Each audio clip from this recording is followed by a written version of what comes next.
Good morning and welcome to the Maryland Public Service Commission's meeting for June the 16th, 2021.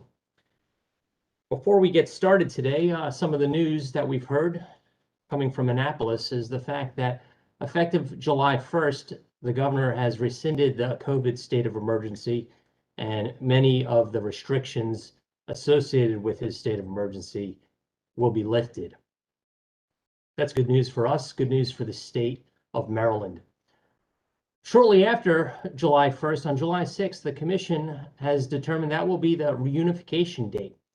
Any remaining employees on telework will be reintroduced into the building, and I'm looking forward to that date. I've quickly discovered over the past 16 months that humans are hardwired for social interactions and live experiences, and I believe that we've lost some of that over the past year and a half. And I'm looking forward to welcoming all of our employees back under the roof starting on July 6th. Overall, the dark cloud that has covered the state and this country is beginning to lift. And I think that's reflected in this mad rush that you're seeing for people to go back out to parks, to theaters, to shopping malls. And that's a good sign for our state, for our public service companies, and for our citizens. As we begin the meeting today, we have meeting minutes from the June 9th, 2021 administrative meeting. Approval of those minutes begin with Commissioner Herman. Aye. Commissioner O'Donnell. Aye. And Commissioner Richard. Aye. I vote aye. The meeting minutes are approved. Good morning, Mr. Secretary. Good morning, Mr. Chairman. Today there are 14 items on the consent agenda. Item number 1 is a notice of transfer of control and ownership of wholesale carrier services to BCM1 Group Holdings. Items number 2 through 12 are interconnection agreement amendments from Verizon Maryland LLC and respectively, New Horizons Communications Corp., Peerless Network of Maryland LLC, Exchange Telecom LLC, SpectroTel of Maryland LLC, Matrix Telecom LLC, DBA Vartech Telecom, Matrix Telecom LLC, DBA XL Telecommunications, Matrix Telecom LLC, DBA Matrix Business Technologies, PNG Telecommunications Inc., Cox Maryland Telecom LLC, ACN Communication Services LLC, and BCM1 Inc. Items number 13 and 14 are notices of bond cancellations of Definitive Energy Group for respectively electricity, item number 13, and gas, number 14, and those came from Old Republic Surety Company. Thank you. Do any commissioners have questions on these consent items? Seeing none, I would move that with respect to item number 1, that we approve the transaction. With respect to items number 2 through 12, that we approve the interconnection agreement amendment 10 days after a 30-day comment period unless adverse comments are filed. And with respect to items number 13 and 14, I move that we cancel Old Republic Surety Company's electricity supply license with respect to item 13 and its natural gas supplier license with respect to item number 14. The vote begins with Commissioner Herman. Aye. Commissioner O'Donnell. Aye. Commissioner Richard. Aye. I vote aye as well. The motions are approved. Mr. Secretary, the administrative agenda, please. Item number 15 on today's administrative agenda is an application from Pinecrest Development LLC on behalf of Catalent Pharma Solutions LLC for approval to construct a generation station. On this item, we have 2 participants from staff, Michael Zhang and Catherine McElwain. Good morning, Ms. McElwain. Good morning, Chairman, Commissioners. Michael Zhang on behalf of staff. Hi, Michael. You're not Ms. McElwain. Good morning. Item 15 is an application filed by Pinecrest Development LLC on behalf of Catalent Pharma Solutions LLC for approval to construct a generation station for a planned 2.5 megawatt generator in Harmons, Maryland. The generation station uses diesel as the primary fuel source and will only operate during an emergency. Catalent plans to have the generation station in service after commission approval.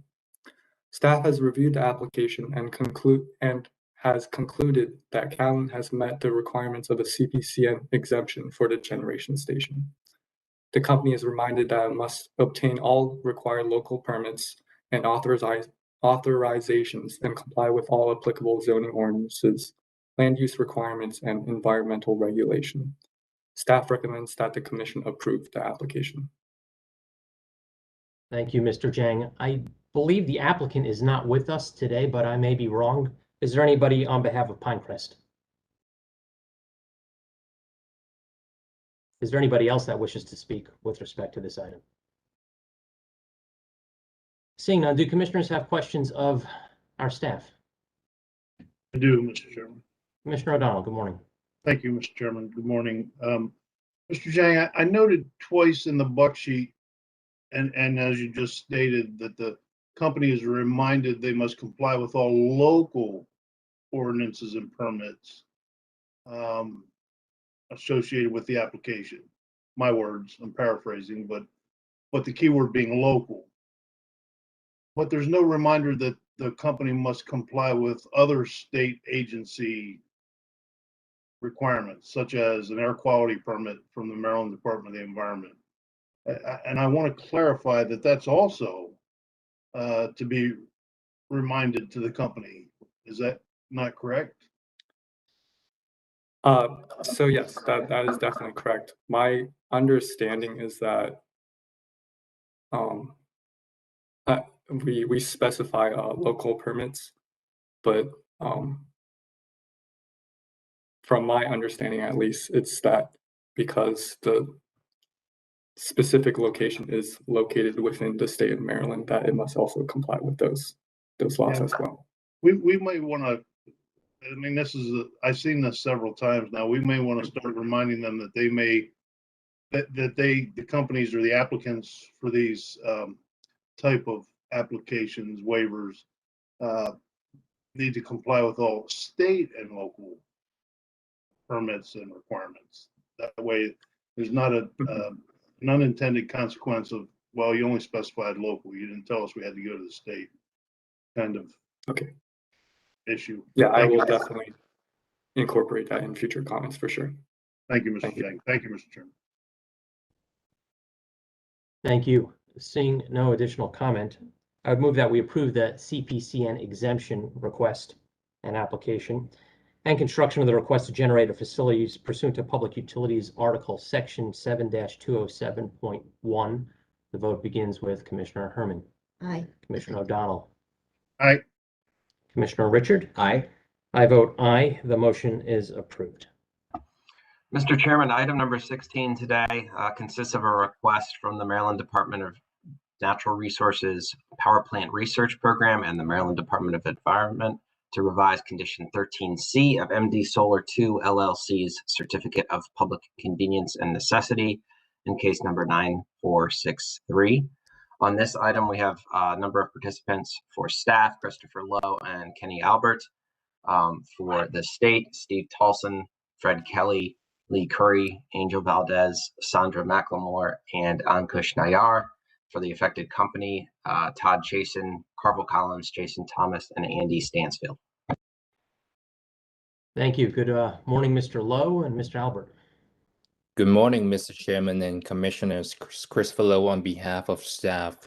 This item is the request by PPRP and the Maryland Department of Environment, MDE, seeking to revise Condition 13C of MD Solar 2 LLC's CPCNs in case number 9463 to include a new provision with new forest conservation measures and for a 6-month extension of the construction deadline set by CPCN Condition 3. In case number 9463, MD Solar 2 filed a CPCN application with the Commission to construct a 27.5 megawatt solar facility in Charles County, Maryland. On September 21st, 2018, by order number 88842, the Commission granted the CPCN with PPRP's licensing conditions. Pursuant to the current CPCN Condition 13C, Tier 2 stream protection, MD Solar 2 is required to develop forest restoration and mitigation plans to minimize environmental impacts. And the company has since proposed several mitigation measures to address forest restoration. However, it had not satisfied the Condition 13C requirements. But after coordination between PBRP, MDE, and MD Solar 2 to address the project's deficiencies on this matter, the parties have come to an agreement on forest conservation measures that will allow the project to go forward. And MDE and PBRP believe that the forest restoration plans within the affected Tier 2 watershed could be identified, and the recommended new condition 13C4 will provide a 3-year window for further mitigation. Staff concludes that this requested changes are acceptable. The revisions are in addition to the existing CPCN conditions and in furtherance of the plan to mitigate lost forest acres as described in condition 13C, in which MD Solar 2 will continue to take further efforts to undertake forest conservation measures. Staff recommends that the Commission grants PPRP's request to revise MD Solar 2 CPCN condition 13C with the addition of new provision 13C4, grant a 6-month extension of the construction deadline set by CPCN Condition 3, and direct MD Solar 2 to file a clean version of the revised CPCN conditions as outlined in this filing. Thank you very much. Thank you, Mr. Lowe. We'll next turn to MD Solar 2 LLC. Yes, good morning, Mr. Chairman. As the Executive Secretary said, I'm Todd Chasen on behalf of MD Solar 2. There are several other members of the project team with me. I believe that Mr. Lowe did an excellent job of summarizing the situation. This is the product of more than 3 years worth of discussion on taking care of the Tier 2 requirements. We believe that we've come to an acceptable resolution, and we're available to answer any questions that you may have. Thank you, Mr. Chasen. Finally, we will turn to the applicants, the state agencies. Good morning, Commissioners. Ankush Nair on behalf of PPRP. I'm joined by Fred Kelly, Acting Director of PPRP, as well as Angel Valdez and Lee Curry with MDE. And these individuals are here to answer any of the questions regarding the issues involved with this process. Thank you. Is there any other party that wishes to speak with respect to this application? Seeing none, do commissioners have questions regarding MDE and PPRP's joint application? Commissioner O'Connor. Thank you. Mr. Lowe, I wanted to ask you if we extend the construction deadline by 6 months, is that a de facto push of the operational deadline by 6 months? Because it's not mentioned at all in this analysis. I would defer the question to the MD Solar 2. Hello, yes, this is Jason Thomas with MD Solar 2. Yes, we're working with both who's the interconnection customer or the transmission provider, and we are also working with PJM to extend the commercial operation date by a similar amount of time. Okay, so, but I want to make sure that this is under the control of the state. Does PPRP have the same understanding, Mr. Nair? I mean, it's not, we don't talk about moving that date, and that has to be an action of the commission, as we have already set that date in a previous order. So, Mr. Nair, can you speak to that? You're on mute, sir. So I'm uncertain about whether this would move the date. I can do one of two things. I can ask Mr. Fred Kelly to speak on that matter. Alternatively, if he's not prepared to answer that question, then I would just ask to perhaps submit something in writing by the end of the week, if that's permissible. But I want to give an opportunity to Fred or any of the other two representatives on behalf of the applicants, to specifically MDE and PPRP, to chime in if they can. Yes, good morning. This is Fred Kelly. Good morning, commissioners. Yeah, when we put this together, I think we were fixated on the immediate date of September 21st, 2021, and trying to accommodate any remaining work that the applicant might have towards putting things in place, given the lengthy time it took to resolve this issue. But we did not address it, the operations date, directly with them, but I think we would be receptive to them. And as Mr. Nair said, I think we could put something in writing before the commission in short order here to resolve that. Thank you, Mr. Kelly. Mr. Chairman, I think that this needs to be specified for the record so that in the future, we know what the operational deadline is and it's adopted and changed formally by the commission and not left to kind of float out there in the air. Commissioner, how would you suggest that we handle that? I understand that the agency is willing to file some paper with us later on this week, it sounds like. Is that acceptable? Yeah, Or? I think it would be acceptable, but it probably needs to come back to an AM so that we can say, yes, we extend just like today, we're extending the construction deadline. We need to adopt an extension formally to the construction deadline, which is being pushed as well, but wasn't considered as part of this item. Mr. Chairman. Yes. Commissioner O'Donnell asks an excellent question, and it was an oversight on all of our parts to make sure that both of these deadlines were in front of us. I'm in the process of trying to pull up the order to actually see what the operational deadline is, because it's possible that we don't also need to extend that, but I need to know what it is before I can do that. If we could either postpone a decision for a few moments and go to the next agenda item and then come back, that may give us enough time to figure that out. Or if Mr. Kelly or someone else from PPRP has the operational deadline handy and could point that out to me, I'd be very appreciative of that. Does anybody know the date offhand? Otherwise, we'll come back in a few minutes.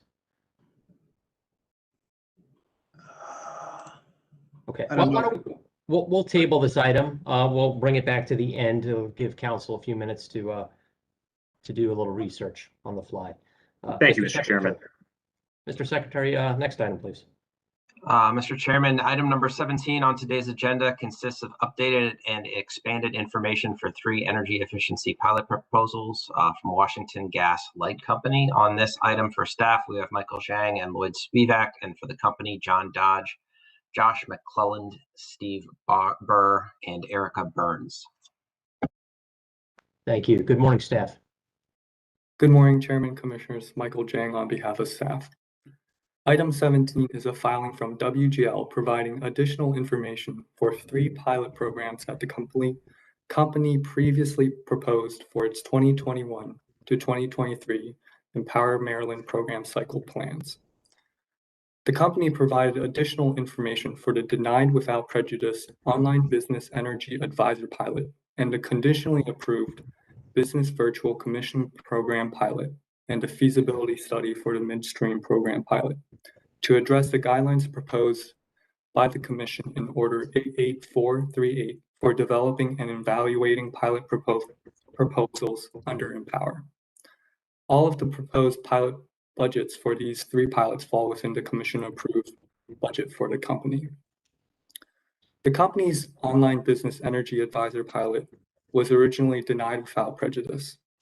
In staff's original review of this pilot proposal, staff was concerned that the company would be piloting a similar a program that is similar to what BGE, PEPCO, and DPL previously proposed, as well as the company needing approximately 1,000 participants to evaluate the success of the program. In the filing, the company explains why it believes that there are fundamental differences between its pilot program compared to those of BGE's, PEPCO's, and DPL's. Staff reviewed the company's explanation and does agree that there are fundamental differences. WGL also explained how it will leverage its existing e-bill offering to achieve 1,000 participants for the program. As indicated in staff's sheet, staff is supportive of the company's Online Business Energy Advisor pilot since it meets the criteria of a proposed pilot program and also believes that WGL has addressed both the Commission's and staff's concerns from the original proposal. For the conditionally approved Business Virtual Commission Program pilot and the feasibility study for the Midstream Program pilot, the company provided the additional information in its filing to meet the criteria of a proposed pilot program. Staff has reviewed the company's filing and believes that it has provided the necessary information to meet the guidelines established in Order Number 88438 for pilot programs in Empower. Staff does recommend that all of the company's proposed pilot programs go through the established EMNV process and provide updates for the pilots during the company's semi-annual Empower reports. The company has indicated that they are comfortable with these modifications.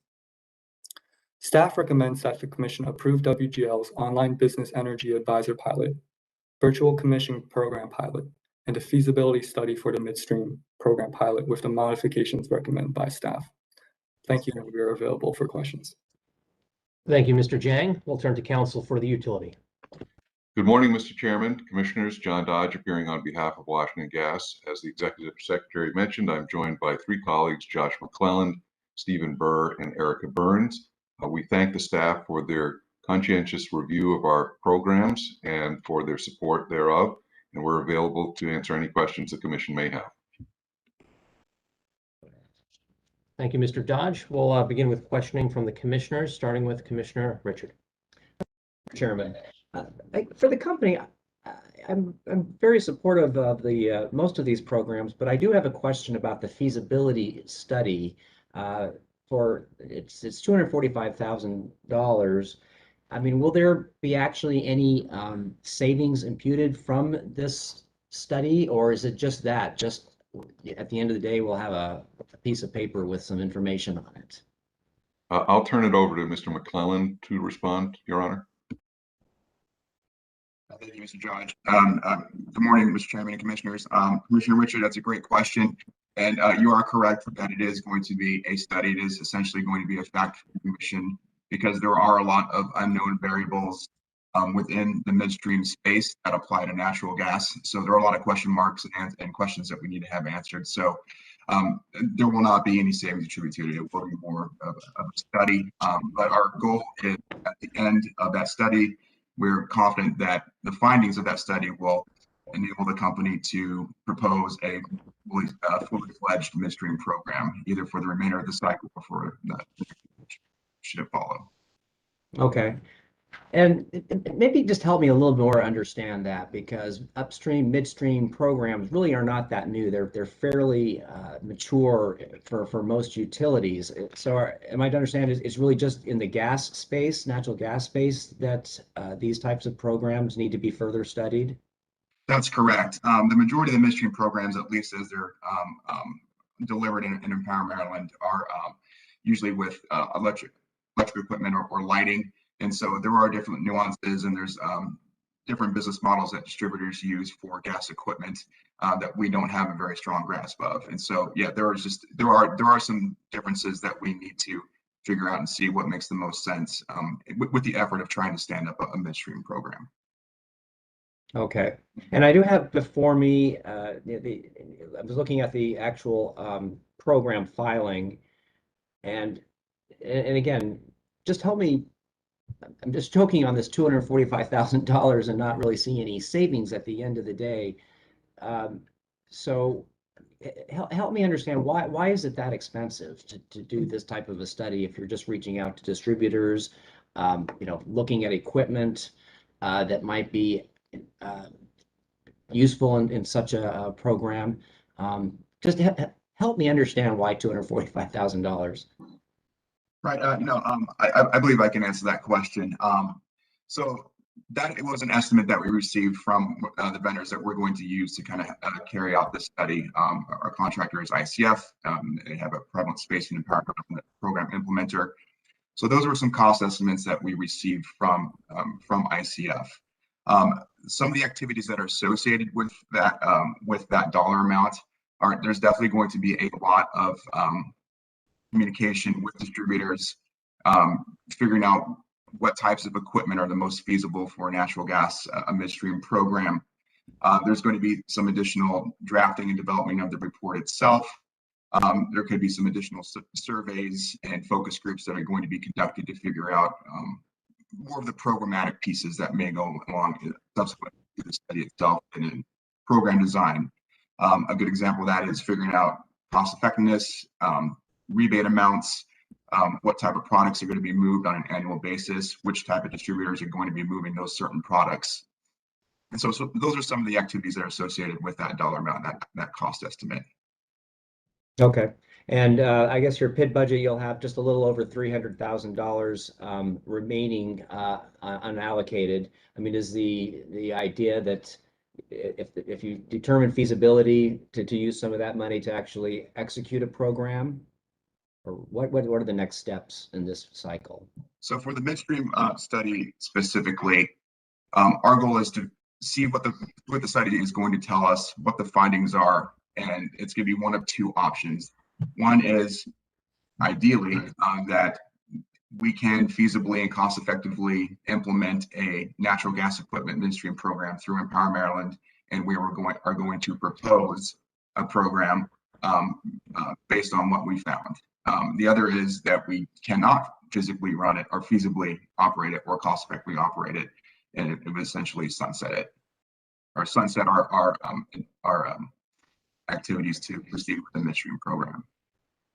Okay. Well, thank you for those answers. And I do believe in the midstream and upstream programs. I think they can be effective. So I appreciate your answers, and I think I will be supportive of your request. Are there any additional questions by commissioners?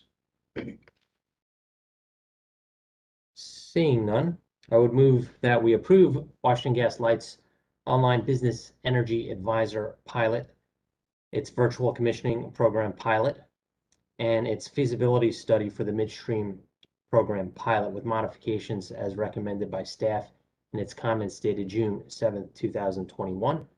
The vote begins with Commissioner Herman. Aye. Commissioner O'Donnell. Aye.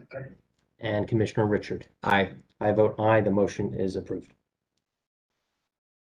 Mr. Chairman, did you want to go back to the previous item? Let's keep going to number 18, please. Thank you, Mr. Chairman. Number 18 on today's agenda consists of revisions from Baltimore Gas and Electric Company to Electric Rider 34 and Gas Rider 18, the company's base distribution revenue offset riders.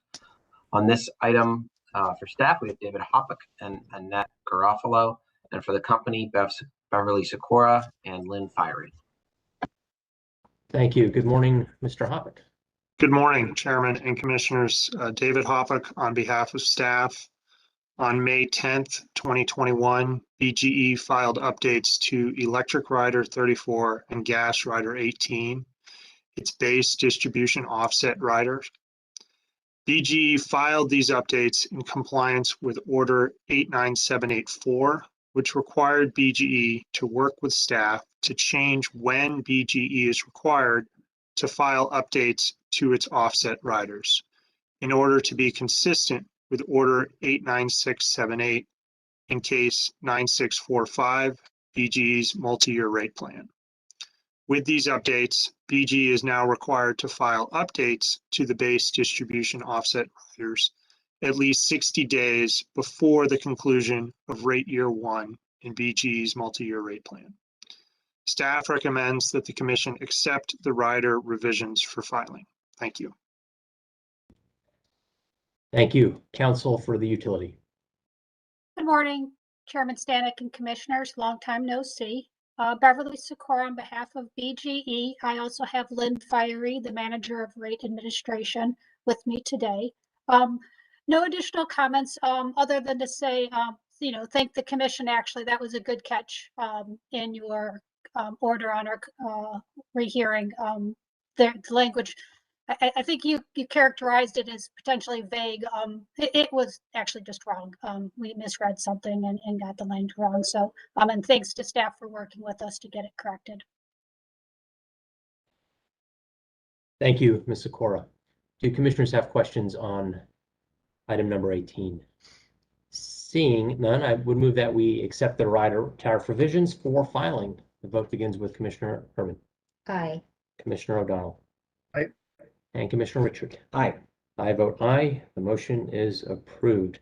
We'll return to item number 16. Mr. Chasen, have you found the date? I have, Your Honor. Thank you very much for the opportunity to get this figured out today. The construction and operational deadlines are separated by 1 year within condition 3 of the CPCN. And so the net effect of moving the construction deadline without moving the operational deadline is just to shrink that period to 6 months.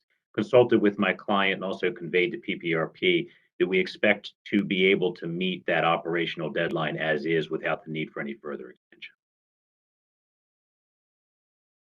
Mr. Chason, you faded at the very end. Did you say that you no longer have the need for the 6-month extension? We know we do not need to extend the operational deadline. We do need the construction start deadline extended by 6 months. Okay, thank you.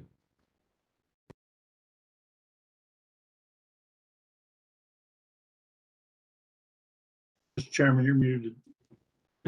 Thank you, Commissioner. Are there any additional questions? Mr. Chairman, I'm satisfied with that. I just didn't want to let it unspecified, and I wanted to make sure it's clear, and we will hold the applicant to the original operational deadline. I'm satisfied. Thank you. With that, I will move that we grant PPRP and Maryland Department of the Environment's request to revise MD Solar 2's CPC condition number 13C as in Charlie, with the addition of a new provision in condition 13C Romanet 4, and that we grant a 6-month extension of the construction deadline set by CPCN condition number 3, and that we direct MD Solar 2 to file a clean version of the revised CPCN conditions for filing. The vote begins with Commissioner Herman, Aye. Commissioner O'Donnell, Right? Commissioner Richard. Aye. I vote aye. The motion is approved. Thank you to the parties for figuring that out for us. Thank you. Thank you. With no additional business on today's agenda, this meeting is now adjourned. Thank you.